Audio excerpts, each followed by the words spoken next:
if you're in the National Football League, every game's a big game. Sure. I don't care if it's week 1, week 6, week 8, Super Bowl, AFC Championship. They're all huge.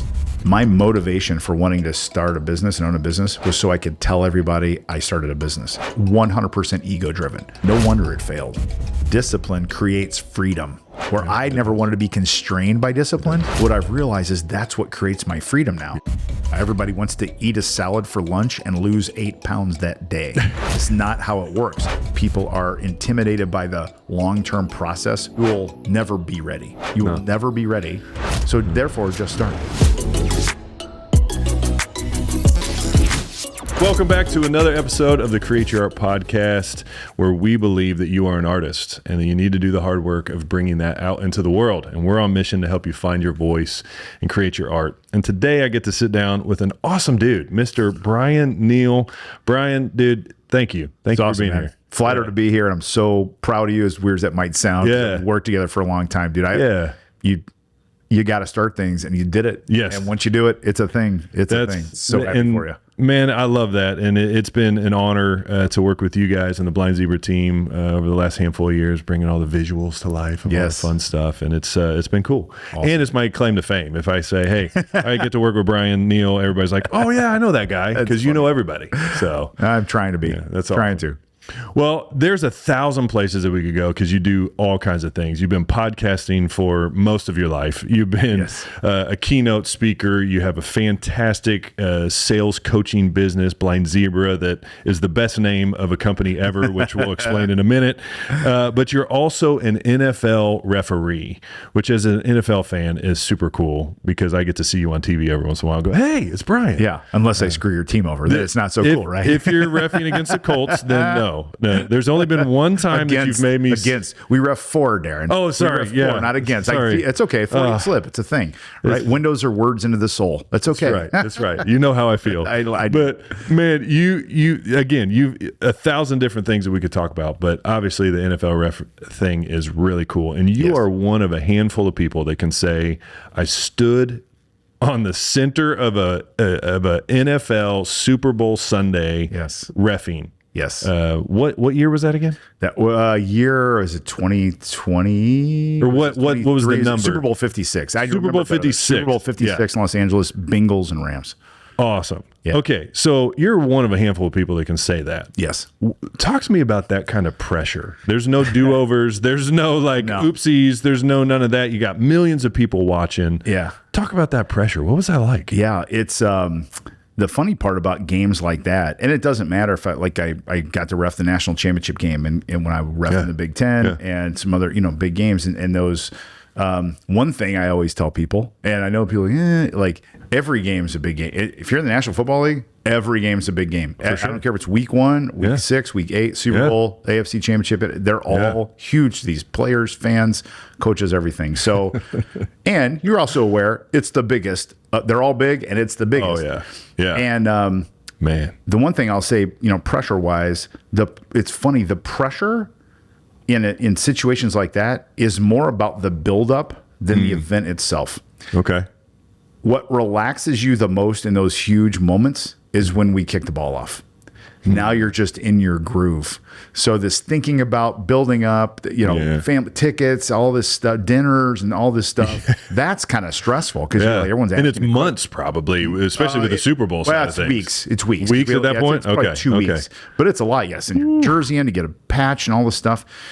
Wow. When the game kicks off, there's almost this like, now we're where we're supposed to be. Because at that point, honestly, it's another game. And it's funny in the NFL, the Super Bowl could be a week 6, 1 o'clock game. That's just a game to the fan. You know what I mean? It's not in prime time or anything. For sure. We know what it means to everybody and everyone involved and what it means to us. It's super important. And it's great once we kick off, you can just sort of relax and do your thing. And that to me is the only way I think people are able to perform like that in those environments is with their number of years and years of repetitions. Okay. That's what gets you ready for that. Because once it goes, you're like, I've done this 1,000 times, 1,000,000 times, 10,000 times. Yeah. And I'm just doing it again. Yeah. Right here, right now. Yeah. Talk a little bit more about that. Like what does that look like in a preparation not only just for you, but for all of us that are trying to build something. Like, what does putting in the reps look like for you? Yeah, for sure. Malcolm Gladwell wrote a book called Outliers. Mm-hmm. There's a chapter in there that talks about the 10,000 hour rule, which I don't know that if Malcolm Gladwell invented that or borrowed it, but it's a pretty common sense thing. We'll give him credit for it. We'll take it. Yeah, he's doing okay. Yeah, he's all right. He talks about the Beatles when they were in their teens, getting hired by a German bar owner to basically play music 12 hours a day. For days at a time. I didn't know it was that long. Yes, like big long shifts. And maybe it wasn't 12, it was 9. Anyway, regardless, as a musician, long time. That is a long time. Yes. And how could you not figure stuff out? How could you not get inspiration? Because you're just you're putting yourself in the place to get that inspiration. Yeah. And so to me, there is no substitute for action along the way. This is kind of dorky, but I did it. When I was working in a small college and then getting into D1, we're in Indianapolis, Indiana, and I lived down about 2 miles from Butler University, which is a little known more for basketball than football. Sure. And as part of my workout routine on Friday mornings at 6 a.m., I would jog over to the football stadium, about two miles there, and then I would work a pretend game in my head. No ball, no people, no players. And I know it's dorky. I know Russell Wilson caught a lot of hell for, pretending to work a game. Yeah. But I would just stand on the sideline, 35-yard line. I would look down the kickoff line, and I would pretend the ball went, and I would go into the hash. I would jog up, stop, and I would pretend I got a ball, and I would pretend to throw it in or set it down. Wow. And then I wouldn't do it like a whole 3-hour game. Sure. But just over and over, just to visualize and put myself in those modes. So I think sometimes it's people that are willing to do things, they're dorky like that. Yeah. No one was out there. I had to stop that because the groundskeeper one day, he was seeing my foot tracks and he got really irritated. This was made of grass. He came running out there. He's like, who are you? What are you doing? I said, hey man, I'm sorry. I'm a college football ref. You can't be out here. So I stopped. Dang. Found another blank field. Went over to Broderpool High School. There's no problem there. That's another high school in Indianapolis. You know what I'm talking about. But it's what people do when, no one's around. That's extra. No one's making you do that thing. And so, like podcasting, people are like, well, I don't know what to say. I'm like, if you want to start a podcast, just go turn your mic on and record yourself and just talk. Practice asking questions. You don't have to show it to anybody. You don't have to put it out. That's good. But it's a repetition. And every rep you get, it gets a little easier. Yeah. I've heard a lot of people say that, like when you're talking about how do I get better on camera or how do I get better at podcasting? It's like, well, you got a phone, you got a camera, just turn it on. You don't have to show it to anybody, right? Right. And man, that's so interesting that you would go out and you would practice those games there, because in my mind, when you said 10,000 hours, I'm like, well, what happens if I'm later in life and I didn't do it when I was in, for me, I was a musician for years, right? That's what I did late 30s. That's what I was trying to do all the time. And then all of a sudden I found a camera and started doing that thing. And it's like, well, how does the 10,000 hour rule apply to me if I'm trying to build something now? Yeah.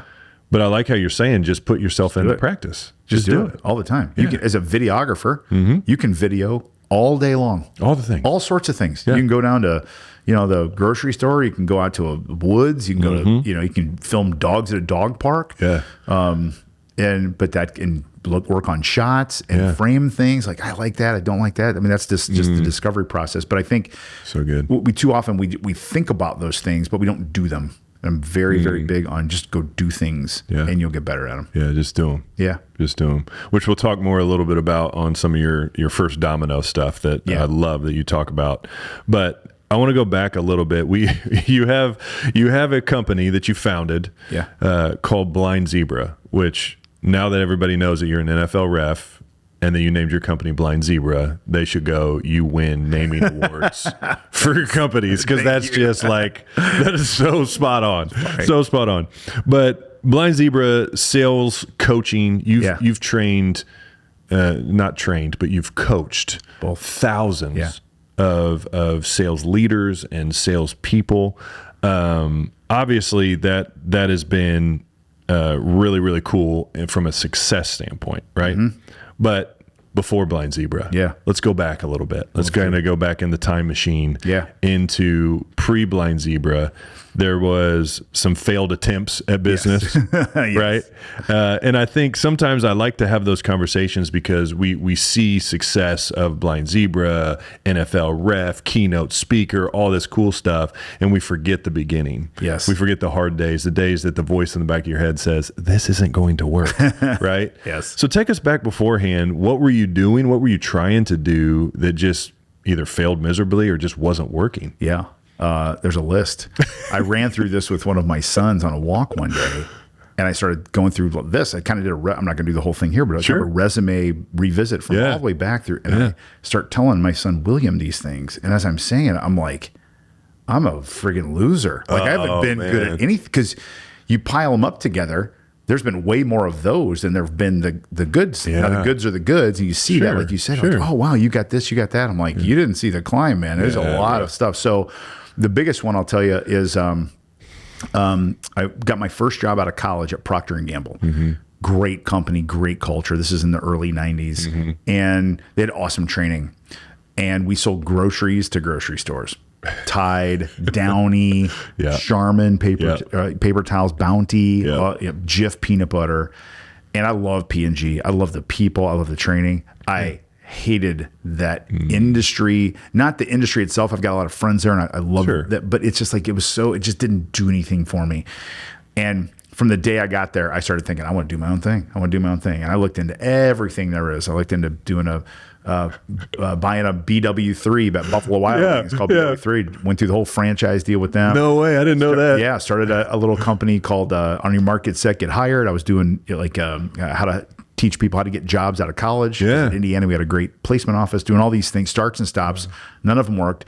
Finally, had a buddy from college. He had caught on to some environmentally friendly cleaning equipment that you sell to restaurants and hotels and hospitals and things to get out of bleach and chemicals and use more environmentally friendly things. He asked me if I wanted to join him as a business partner, so I did. After 5 years at P&G, that was in January of 1996, and then by April of 1997, I was bankrupt. I lost everything I had. Now, it wasn't a lot, but it was everything I had. Everything is still everything. Everything right? is everything. I was late on car payments. His stepdad had co-signed my car loan because he ran it through the business, and I was ruining his credit. And I used to wake up. We got the newspaper back then. And I remember the newspaper person would come at like 4:30 in the morning, and I would think my car's getting repoed. I'd jump out of bed sweating. My bed was on the floor. There was no bed, and it was just miserable. Probably the stress and pressure of that, like just always there, right? Awful. Like always sitting on you. Awful. I got to play. I had to have my referee money just to pay my bills. I got my power shut off. I got my roommate was a doctor. And our power got shut off. It was in my name, and I was late on the bills. He's like, hey, B, we got a little problem here, dude. I'm like, what? He's like, we got the power turned off, and I called down. It sounds like we're late on our electric bill, so I'm going to switch it to my name. And, and it was just, there was like shame and embarrassment. When I reflect back on that, and I think, and I've talked about this before, but not a ton, is my motivation for wanting to start a business and own a business was so I could tell everybody I started a business and owned a business. 100% ego driven. No part of it was, I love helping the environment. I love cleaning stuff. Nothing. All I wanted to do was run around town and talk to the ladies and like, hey, look, I'm an owner. What do you do? I'd work for myself. I'm a business owner. And no wonder it failed. What a bad thing. Wow. What a bad reason to do something. It was terrible. And man, it was an awful time. I refereed a Division II playoff game in New Haven, Connecticut. And I had no money and no credit left. And we had to, they luckily bought our plane ticket, but usually I'd get that check and I could, we went to breakfast and I didn't have money to eat breakfast with my crew. And one of my good friends that I refed with for a long time, he said, you're not eating? He called me Curly. Curly Neale's an old basketball player. He's like, you're not eating, Curly? And I'm like, no, I'm not hungry. He's like, you sure? And he knew, but didn't want to say. He's like, hey man, I can spy you if you need something. And I'm like, I'm good. It was too prideful to say the truth. And those things just stick with me, man. And no one sees those things. You don't talk about those things. But now you look back on them, those are the things that shape you. That really, when you've been in those places, it keeps you humble when you're not in those places anymore. And it gives you empathy for people that are. So there's no one that could say anything to me that would be like, dude, I got you. It's cool. I don't care what you did, how you did it, what happened, why. Don't care about any of that. Sending the elevator back down to help someone else who's in that. I have so much admiration for people and can come clean and say, hey, here's my deal, man. Yeah, the empathy side of things, once you walk through something like that, it is that lesson for you, right? Like it gets you to a place where you go, I get it. Yep, totally. The struggle. Totally. You talked a little bit about, sitting there at the table that day, the shame, the embarrassment, all of that, right? That often keeps a lot of people down. Like they can't overcome the shame of whatever that it is that they stand on. Right? Yeah. It's like, oh, I tried this thing and it failed. And I tried this and it failed. And they start to pile up some losses and they can't overcome, almost get out of their own way. Right. How did you step beyond that, right, into something like to start to use that as a stair step to climb? Like, how did you not get stuck in that shame cycle, if you will? Yeah, that's a great question. I'll say this sometimes when you're down to a certain levels, you kind of can't go any lower sometimes. And if you frame that perspective, like once I was bankrupt, like it sort of doesn't matter. Once you're bankrupt, you're bankrupt. Whether you're minus 10,000 on your net worth or minus $1 million on your net worth, you still have nothing. it's the kind of the same. Like zero is zero and negative is negative. And when you go bankrupt, it's like, you're not paying anybody back. So that's the deal. And I didn't want to like accept that like that was good, but I'm like, okay, I've survived all this. I can just keep going. So all I knew was didn't kill me here. Didn't kill me. I made it through everything. I like to say that to audiences, like think of all the hard stuff you've been through in your life. You made it through everything, everything. Because you're sitting here and you might be in it now, and you're going to make it through that. So I think that's an important thing. And then the next thing is to raise the white flag and ask for help. That was the biggest thing I learned there. There was some pride.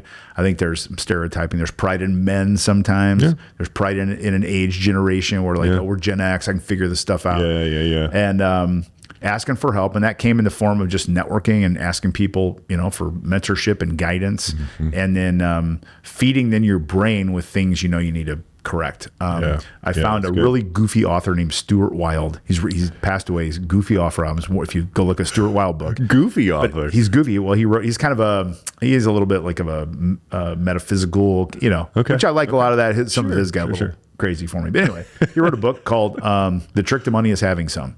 And he wrote another book called The Little Money Bible. But in The Trick to Money is Having Some, he basically said, just because you go bankrupt doesn't mean you're a bad person. It means you can't add very well.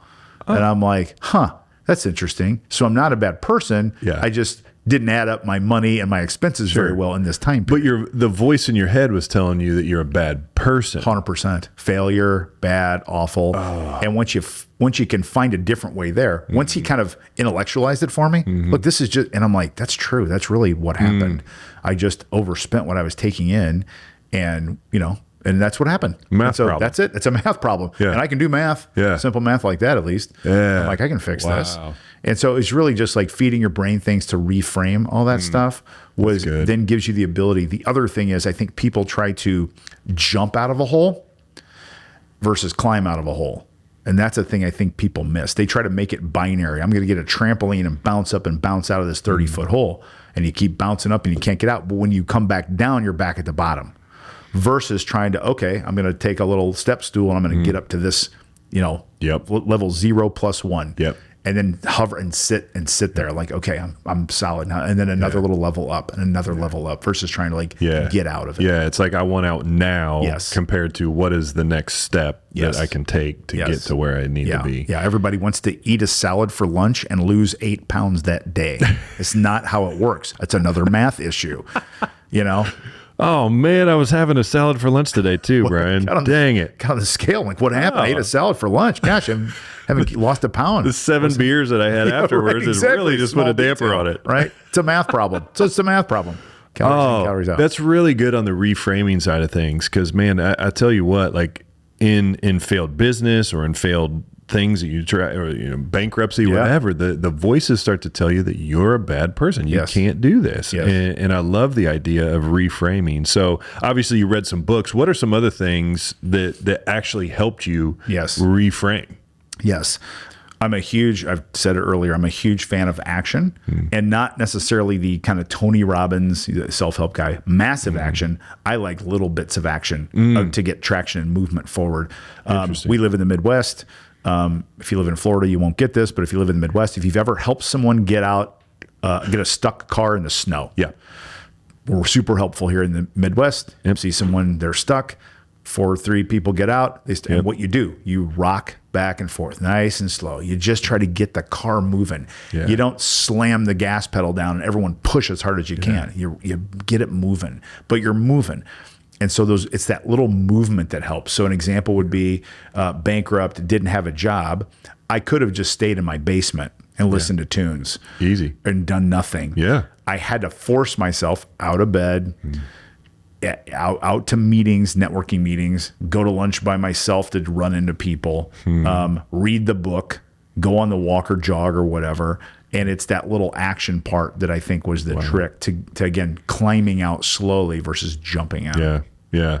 That speaks very heavily to something that I've heard you talk a lot about, which is this first domino thing. And I've heard you share it at a handful of keynotes and in your trainings, and it's so good, and it's something I've said this a lot over the last handful of episodes. It's simple, but it's not easy.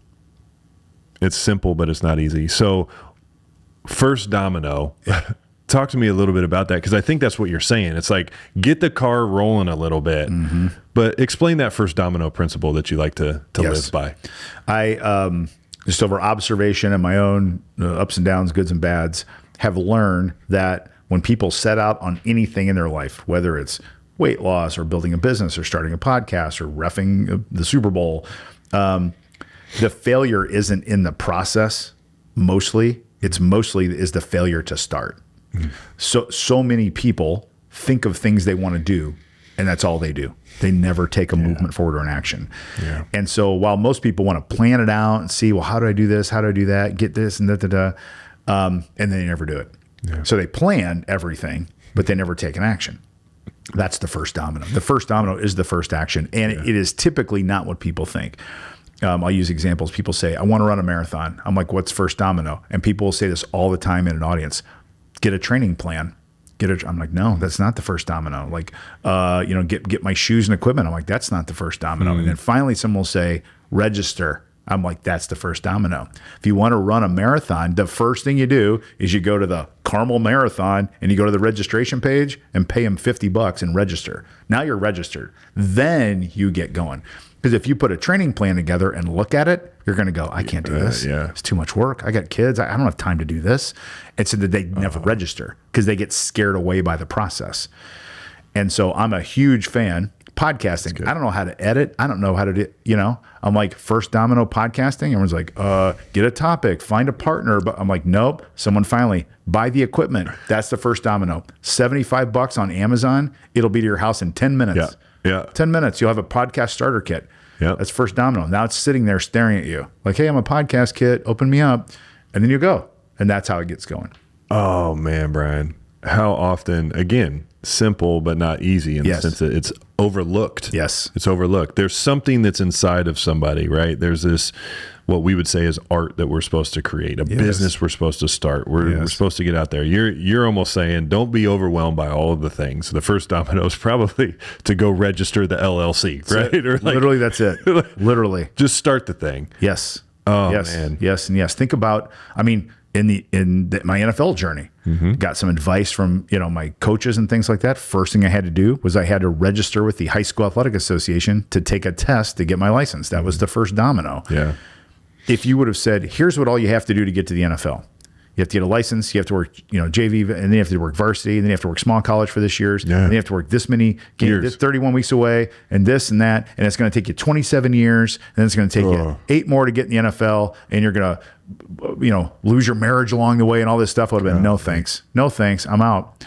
But instead, I'm like, okay, I'll send my money into the Athletic Association and take a test, and I have my license. Wow. First domino. Wow. Man, I'm sitting here thinking of things in my own life that I'm scared to start or thinking of or been dreaming about or have watched 9,700 YouTube videos on how to do the thing. That's it. And then I haven't done the thing. That's it. And it's the first domino. What is the first domino? And I tell you, I've heard you say that 1,000 times and it still hits to this day. We're like, oh man, I didn't hit that first domino. That's what it is. Can I tell you a nerdy thing I'm doing? Please do. I don't know if you know this. Do you know I'm beekeeping? No. I got a beehive now. Okay, I do a lot at the house or at somewhere? my house. Yeah. So here's the deal. Right. So you see people like, what? So same deal. I start watching these videos about beekeeping. I'm like, man, this is fascinating. I'm not like a big earth guy or anything like that. Or I'm not an animal guy, but these bees just fascinate me. So I'm watching this and I find this thing. It's called a flow hive. And I'm like, it's a little less kind of a lazy person's beekeeping. Okay. I'm like, I can do this. Yeah. So what do? Amazon. $1,200, $1,500. My wife got it for me for Christmas, but shows up at the house. I open my beehive up and there it is. Sat there for a whole year, but the first domino was done. Finally got it set up, bought a brood. I got a full, beautiful beehive going right now. No way. Yeah. It'll produce, I'll have my first harvest of honey here in about 3 weeks. See that? But it's the same deal. People are like, I've always wanted to beekeep. I'm like, buy a hive. Yeah. It's it. Yeah. Get it, you know? Yeah. Hey, quick pause here. If you are thinking about starting a podcast or have already started one and it's not driving business results like you would like it to, we would love to help. At 1898 Creative, we install a proven podcast system, a strategy that helps you leverage your message to attract premium clients without adding more to your plate. So if you're ready to turn your podcast into an authority engine, book a call over at 1898creative.com and let's build something awesome together. All right, now let's get back to the conversation. I've been to a couple of your keynotes and you do this with somebody. You say, has anybody ever wanted to take flying lessons? Yes. And I want you to tell the story of what you do to those people in that moment. First domino. Someone says, ever thought about flying a plane? They're like, oh, I have. You ever taken a lesson? Nope. I'm like, come up here on the stage, call the airport, buy them flying lessons right there in front of everybody. First domino. People are like, oh my God. But that's it. That's what people just can't do for whatever reason. I really do feel like people are intimidated by the long-term process or the not knowing how the process works. And you'll never be ready. Yeah. You're never ready to get your pilot's license. You're never ready to start a podcast ever. You will never be ready. So therefore, just start. Yeah. Just start. And I do the same thing. I mean, we obviously do a lot of podcast production for what we do here at 1898, but the thing is that I always get overwhelmed by all of the things that have to be done for ourselves, right? I'm out here telling it, just do it, it's fine. And then I get overwhelmed by it. And it's just like, I love coming back to that principle of the first domino because what can I do today? What's the one thing? One little step. So good. Yeah. So good. So obviously we're standing on kind of the pile of some failed things as you were trying to figure this out. Journey leading up to the start of what is now known as Blind Zebra.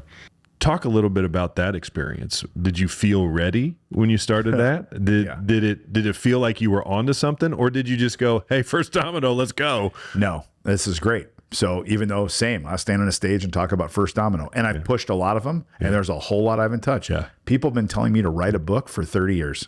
30 years. Haven't done it. But you know what I did yesterday? Literally, it's timely. Yesterday, I had my first call with a hybrid publishing house. Okay. With the CEO of this group, Affinity Publishing out of DC. And I had a call with this guy. I'm like, it's time. First domino. So I had a meeting with them yesterday, a 30-minute meeting. Yep. We're started. What's the book? I know kind of what it's going to be about. I don't know how much it's going to cost. I don't know. But first domino's done. Right. But it took me literally, people have been, I was 22, I'm 56. Like, you should write a book. You should write a book. Yeah, I know. Oh, I should. It's a long time. It's on my bucket list. And then I pushed the first domino. So I'm going. Oh, that's awesome. So that's just that's just one little example, of that. When I started Blind Zebra, that was about a 7-year push from friends and peers. I was in a peer group. I was partners with my podcast partner now, Bill, and I was just kind of getting the itch to do some things different than Bill and I were doing together. He was the primary owner. I was a partner. And then I'm like, you should go out on your own. You should go out on your own. I'm like, I know. You should go out on your own. 7 years, people told me this in my peer group. I don't know why you don't go out on your own. Well, comfortable, whatever, I don't know if I can handle it on all the things you have, all the downs. Voices, and I just let it be. And then in 2014, I did exactly what you said earlier. I went to the Indiana Secretary of State's website, and after figuring out my name, which was a coffee shop exercise, I went to the website and I typed in Blind Zebra Consulting LLC to search if it was available. It was, and I paid $75. It was exactly it was. Barely snuck in that. Barely got there. And then I was incorporated. And so it's a 7-year path to a first domino. But the first domino was I didn't have the business plan written. I didn't know how I was going to do it. I didn't know what it was going to look like. But I had an LLC called Blind Zebra Consulting LLC. Then it was a thing. Yeah. Then you got the business cards and you could hand it out saying you were the owner to everybody as you are. Exactly. I'm back to exactly right. That's all I do anymore. Oh, man. So then when was it on that journey that you were kind of like, that we're onto something here? Yeah. Like we're doing something. Yeah. Same. It's a repeat story. I'm sorry. It just keeps going. Yeah, please go. So I was doing just traditional sales training. I had 10 to 12 clients, at any one time. So that's not a business. That's a job. Oh, yeah. It was a great job. I loved it. It's not scalable. It's not sellable. Has no value because it's me. But I was happy. I was moved up that time into the NFL, making great money on both sides, and my life was pretty clean and good and easy. I don't want to change that. I've always been part of a coaching program because I always want to grow and develop. Sure. So I joined this program after 11 years, and it's called a Vistage group. It's like a peer group for business owners. I joined a different one called Strategic Coach, and I go up to Chicago once a quarter with a new coach named Chad Johnson. Dan Sullivan's the founder of Strategic Coach, and I start to learn these tools. Better than that, though, I'm sitting around these other business people who are ahead of me in the game, meaning they've already built and flipped a business and they're doing it again, or they own a company that's worth $40 million, and they're sitting next to me learning. And I'm like, huh? And they're all telling me, dude, you could scale this. You could scale this. I'm like, I know. You got it. That you should scale it. You should do that. I know. It took me about 5 years. My wife and I, Steph, went to a couples retreat through Strategic Coach down in Florida. I basically planned our life out, and I'm like, okay, we can scale this. So there's the first domino, sign up for the couples retreat. Yeah. And then you start making the moves. And then along it started to go. Steph came into the business. I was the CEO. She was doing sales. It wasn't working. Second marriage. We didn't want to screw it up a second time. We're arguing about stuff. We don't really argue. And I say, why don't you be the CEO? I hate being the CEO. I just want to do my coaching work and develop things. She goes, okay. So we put her in charge. 18 months later, we went from 14 clients, most I ever had, to 90 clients under her leadership. So I was the problem. I was the bottleneck.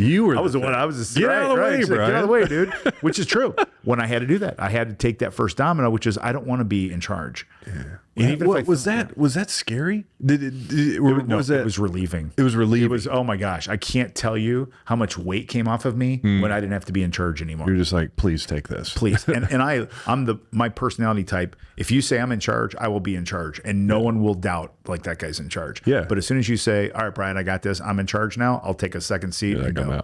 Absolutely. Very, very. I look at that as a gift, like that I can do that. I can be in charge. I mean, she basically doubled the business tripled 18 the business months. in less than 2 years. Yeah. Almost, it got too big. Yeah. So then we like, oh my gosh, and we had that's how we created, we started running on this program called EOS, stands for Entrepreneurial Operating System. Highly recommend this program. Based on a book called Traction by Gino Wickman. And I fell in love with this, but it didn't have any sales stuff in it. A little bit, but not much at all. And I got this idea. I'm like, I can do this. I can write an operating system for sellers, similar to Traction, and similar to EOS. So Steph supported me. And again, first domino, I called some friends, some that an instructional designer named Sarah. I called this awesome videographer named Darren Cooper. I called him. That was literally where we put collided it together. And it's amazing. All of a sudden, that was the first domino. We had our first meeting. I still have the slide deck to my pitch to our team. Like, here's my vision for this thing. Still have it on my phone. Yeah. And now it's a thing. And now flash forward 3.5 years later, we have 207 certified coaches. We've got 25 companies that run the system. We've got 98% retention over 4 years now. Yeah. It's just crazy. But it all started with that first, I'm going to put a slide deck together and cast my vision. That was my first first domino. Yeah. And man, what I love about the BZSOS, right, is that it's so much more than just like sales coaching, if you will. Like it's almost like I've told a handful of people this. I'm sitting in the back with the camera going, man, that's good. I gotta write that down. You know, like it's so, because you talk about, you know, you talk about the first domino stuff, right? But you also talk a little bit about like, you know, letting go of deals and not getting so strung up on things, and then how that plays into your life as bigger than just the sales process. And you're going, man, this applies to everything in what I do. Yes. How did that become kind of the foundation, or at least what was baked into what you were doing? Yeah. Because I see it everywhere. It's not, I hate to use the term self-help, but it's like it's more than just the sales process. It's my life is different. Yes. By going through this. Yeah. How did you get that in there? Yeah. I just put it in there. No, seriously though. And I learned a lot. Just wrote it in there. It was perfect. From Bill Caskey, my mentor and great friend still. Yeah. Just thinking first about, you know, what's inside of our head, heart, and soul shows itself in our actions and our words. It just does. Yeah. I made a little, you know, funny comment earlier where I said windows are words into the soul. Yeah. And they are. Yeah. And that's okay. And so I've got to tend to my head, heart, and soul as a business person, a seller, a dad, a brother, or wife, all the things. I've got to tend to that first, because that will drive my actions. So we needed a foundation of philosophies to install before we could start putting mechanical, action-oriented tools on top of it. So we came up with the guiding principles. We didn't create these things. They're philosophies that are in the world. Sure. We just organized them and put them into a sales structure. And once we have that installed, then we layer on tools. And this is where our operating system gets away from traditional training and coaching and gets into very mechanical, rote, action-oriented tools with checklists and process. Mm-hmm. The best compliment I ever got was from a guy named Dan, who's one of our certified coaches and CRO of a software company. Yeah. And he's from Philly. And he goes, he was one of in the first class of certified coaches we have. He said, he goes, hey, Bryan, I don't want to offend you here. And anytime someone from Philly goes, I don't want to offend you here, you know what's coming. He goes, this is really just organized common sense. And I was like, I actually see that as a compliment. Yeah. That's the best thing I could have heard. But Yeah. then he goes, you know what, though? No one does it. Nobody does it. It's a lost art. Common sense is a lost art. So all we've done is written down and documented, organized common sense for people and put it into a process that they can easily follow to drive their outward action, mostly in their sales world.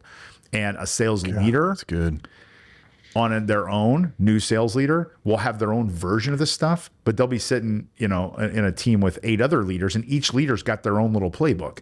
And as a company owner or division president or a CEO, like, why do we have 8 different playbooks for our sales leaders? Yeah. Why not give them one? Yeah. And then if one leaves and one comes in, same playbook.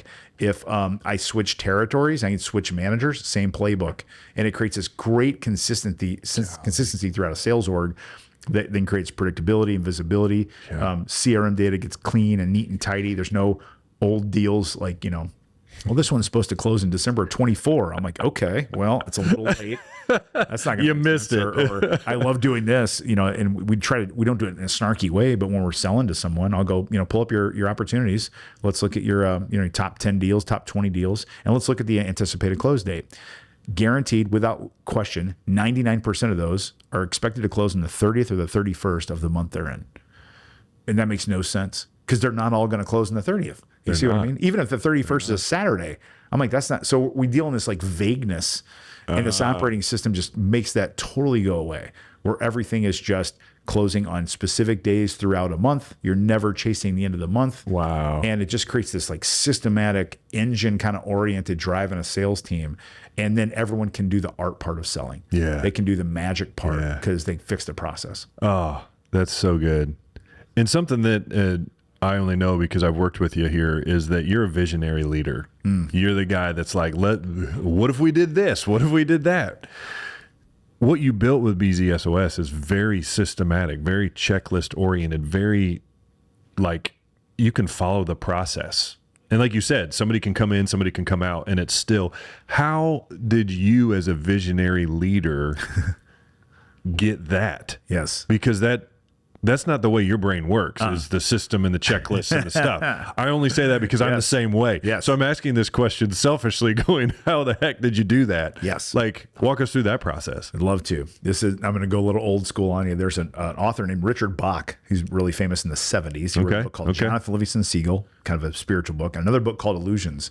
And in this book, Illusions, and the subtitle is The Adventures of a Reluctant Messiah.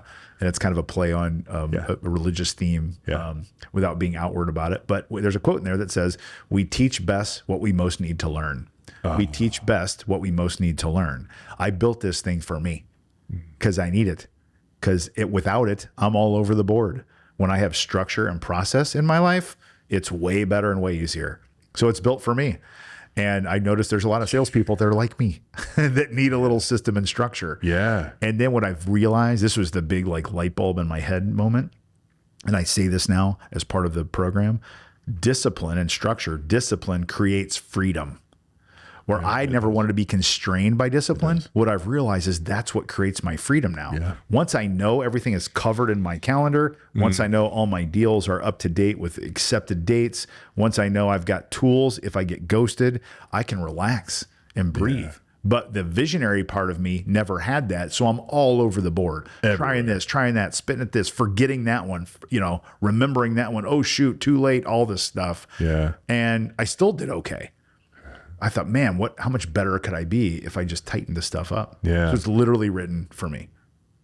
I've never heard it said that way, but like I'm thinking of things about, I'm like, I need to make that for me. Yes. That would be super helpful. Yes. Okay, I got it. Yeah. That's awesome. Well then, okay, so you wrote it for you. You have this process, this plan. Something that I always struggle with, and again, this is a self-serving question, is shiny object syndrome. Yeah. Right? Yeah. What if we put this in there? Yes. What if we did that? And then 6 months down the road, you go, what if we blow it all up and try something different? Yes. How did you avoid the shiny object syndrome, or did you? Yeah. So shiny object, it's a double thing here. So one, I need that to feel fulfilled. Same. I need an outlet. Same. Creative, an idea place.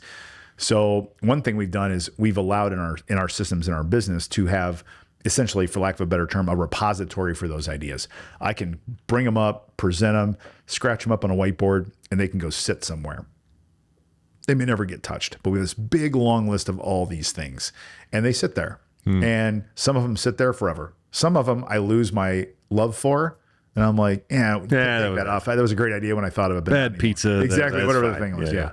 I did. I had for 4 years, I had a canned wine concept called Blind Zebra Vino that was sports oriented. Okay. That the wines, so you'd go like the white, and it'd be referee calls for the sport that you're in. So if you're at a football game, you got canned wine. The white would be fair catch, and the rosé would be like illegal formation, and then the heavy cab would be unnecessary roughness. And then you can switch the sports out. So if you're in a hockey game, you want a wine. Yep. No one wants to bring a bottle of wine to a tailgate. No. Canned wine's better, but let's make it fun and sporty. 4 years that set Blind Zebra. I flew out to San Francisco. I met with a wine producer, First Domino, bought a ticket to San Fran, set up meetings with label artists, a packaging group, distribution company, got all the stats, all the math and everything. Didn't do a thing. First Domino I did, but didn't finish through. And we just took it off the list. Thank God, because wine consumption's, through the floor right now. It's not good. Yeah. And I'm cool with that. It was fun. But I love the idea, though. I can't like somebody is writing that down right now. Going, I think I can. Yeah. And Blind Zebra is kind of a fun brand. You make the top of the can will be the yellow. Our brand would say BZ on the top. So when you look in the cooler, like, oh, there's a BZ Vino. Dude. And the fact that it's wine and everybody whines at the refs. See, it's the same. Thanks. See, now oh, man. It's got better. Now I might have to bring it back up. Point is, that sat in my repository for 4 years, and I just killed it. Yeah. I'm like, I've lost my thing for that. At one point, it was one of my top priorities of the year.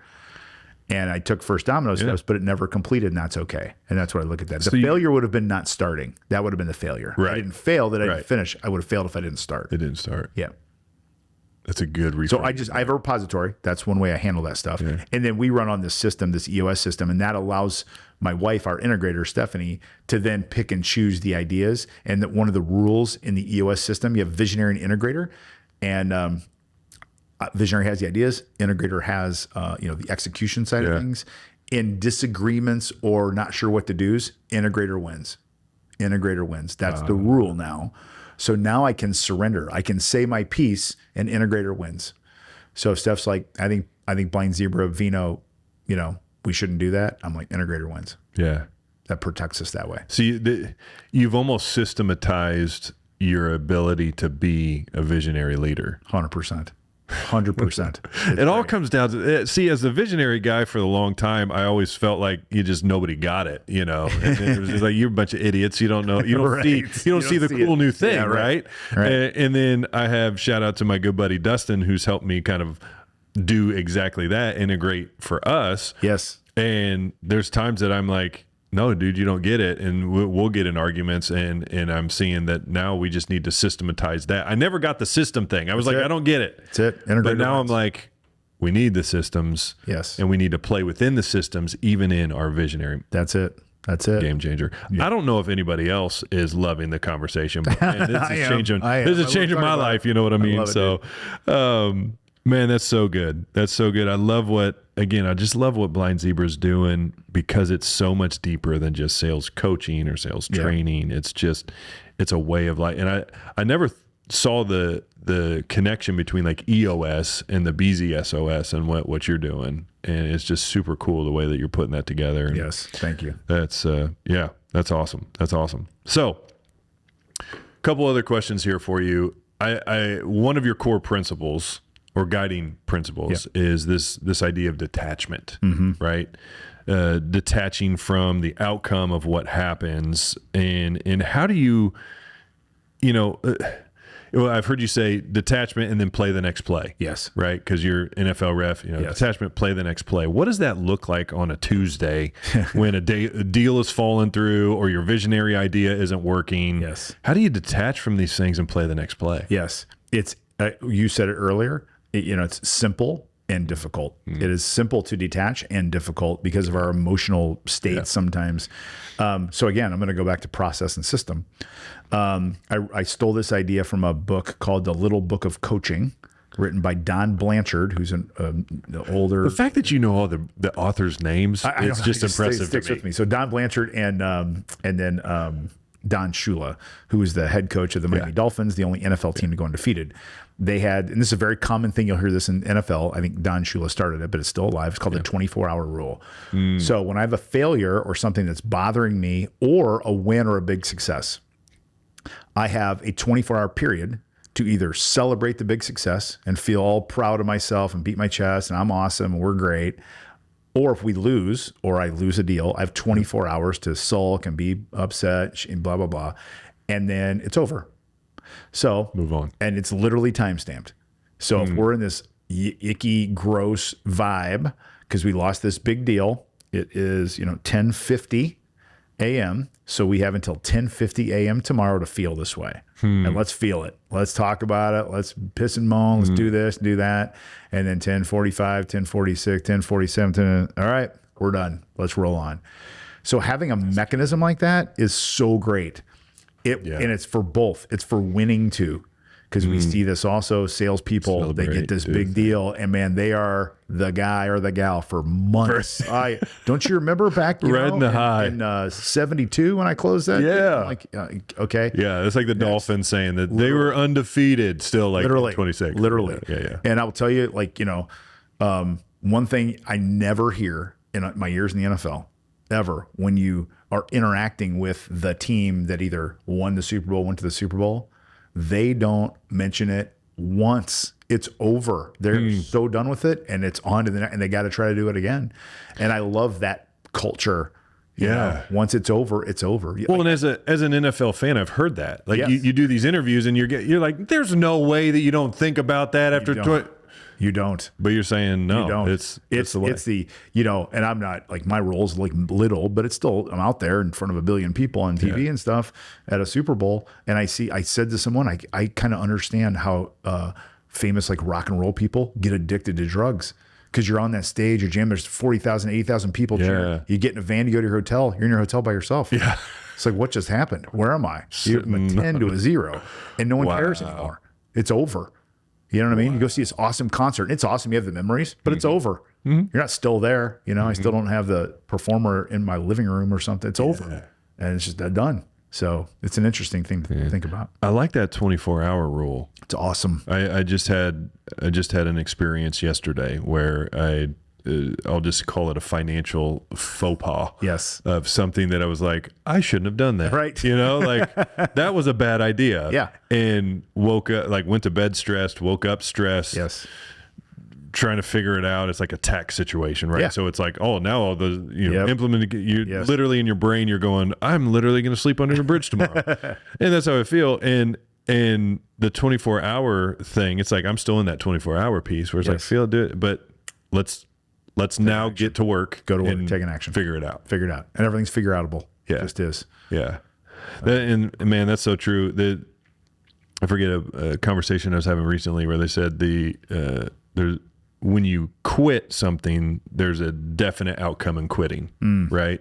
But when you continue to try to build something beyond the failures, right? That there's a chance. There's a percentage chance of something going. Yes. But when you quit, there's a 0%. That's it. Right? And it's that idea of like balancing that and going, it's so easy to just sit down and go, well, screwed. You know, all those years ago, you could have sat down, stayed in your basement. Yep. I'm not worth it. And listened to those, voices for the next 20 years of your life. 100%. Or you go, no, there's a percentage chance I can get out of this. Let's go do that. That's one it. domino at a time. And so, man, that's so good. So, all right, man, final question to you here. Somebody's out there, maybe you 20 years ago, listening to the voices.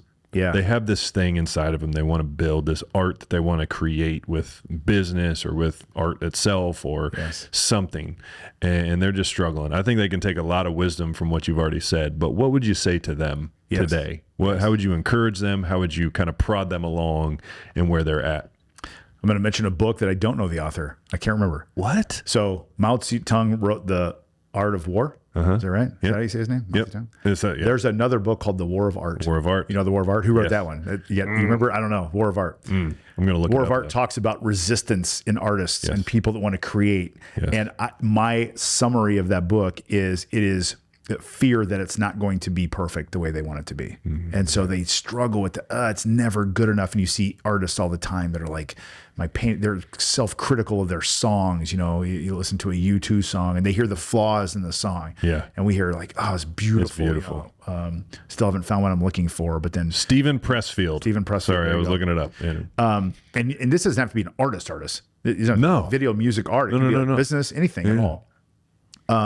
That everyone has that, first of all. And so accepting that you're not different, because people think, is something wrong with me? I can't, and they beat themselves up. Well, I can't. I'm like, everyone has that, I think, in some way, shape, or form. And then I'm going to go back to what I've already said. And if you're listening to this, you probably know what I'm going to say, is you hit the first domino. Once you take a small, little, easy action toward a thing, and then take another one and another little one over time, those become massive results, massive results. So if you're thinking like that, I want to start a podcast, I want to start a business, go to the Secretary of State's website and pay $75 and name it. I want to start a podcast, go to Amazon, buy your stuff. I want to write a book, call an author house like I did yesterday and talk to them, or take a blank piece of paper or a blank Word document up on your laptop and write chapter 1 and just sit there and just see what happens. At some point. Sometimes it's creating the folder that goes in. Thank you. Create the space for things to happen. And then you'll be on your way. You'll be on your way. Man, that's so good. And it's been so fun to be a fly on the wall over it's so funny because I told this to somebody the other day. I didn't realize where I was at in the blind zebra journey when I kind of came in on that. Like the whole BZSOS thing was infancy at that point. Like I didn't realize that. Nothing. And I come in thinking, this is a cool, it's like, oh, they got they've built this thing for years. And it's like, no, to be a part of that. And so to be a small fly on the wall and play a small part in that, to see what it's become, to see the impact that you're making on these sales leaders and these businesses. It is absolutely fantastic. And you are a fantastic example of what it looks like when you become the artist in your field. It's awesome. And it's so cool to be a part of that. And so, man, thanks for you're awesome. And I'm going to, because you didn't pay me to say this. I have it all the time. Happened yesterday. We had a prospect say, hey, by the way, the video quality on that little, we sent him a little marketing thing. Yeah. He goes, that was awesome. He goes, whoever's doing your video, tell them they're doing a good job. I said, I'm going to see the guy tomorrow on his podcast. But here's what I want to do. Compliment you past that, because the videographer, you're beautiful at that. But you truly understand what people are trying to do. And you're so good, even to the point where I trust you so much now. We go shoot a thing and I'm like, that's it. At first I was like, and you're like, yeah, I got it. I'm like, are you sure? And then you give us the product. I'm like, dang, dude, you captured it. Awesome. So people that are listening, you have to use video. Yeah. This isn't even a plug for you. This is a plug for video first. You have to use video in everything you do. If you're a CEO, a VP of sales, a salesperson, you have to use video, because that's how people connect with you these days. Emails flat, phone calls, no one answers their phone. Video, you get to know someone. And then you got to find someone like Coop that can take your story, connect with it, and put it into a video form that people can digest. So I appreciate that, man. Awesome. I appreciate that. And so thank you for being here. Always. And thank you for watching this and listening along. And before we go, I want you to remember one thing, that you are an artist, and that your voice is needed in this world more than you know, and that you are loved more than you could ever imagine. So go out and create your art, and we'll see you here on the next conversation.